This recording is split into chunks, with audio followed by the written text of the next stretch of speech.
Sua mãe era uma gatinha branca da cor de farinha.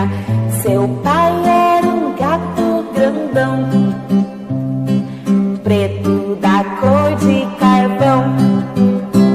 E quando nasceram os gatinhos, pra não ter confusão, não eram da cor de farinha e nem da cor de carvão.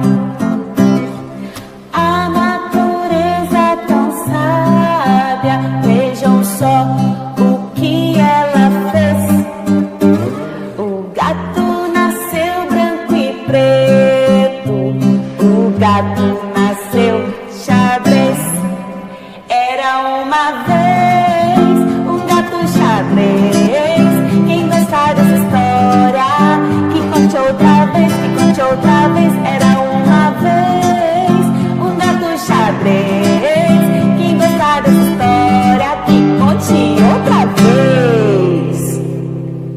Era uma vez um gato azul e tomou um susto, fugiu pro sul. Era uma vez um gato amarelo, ficou sem comer e ficou magrelo. Era uma vez um gato vermelho, foi pro banheiro e fez careta pro espelho. Era uma vez um gato verde, tão preguiçoso, só ficava na rede. Era uma vez um gato laranja, ficou doente, só comia canja. Era uma vez um gato branco, era tão fofinho, pulou do barranco.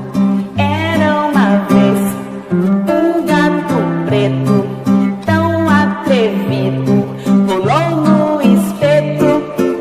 Era uma vez uma gatinha rosa, comeu uma sardinha, deliciosa.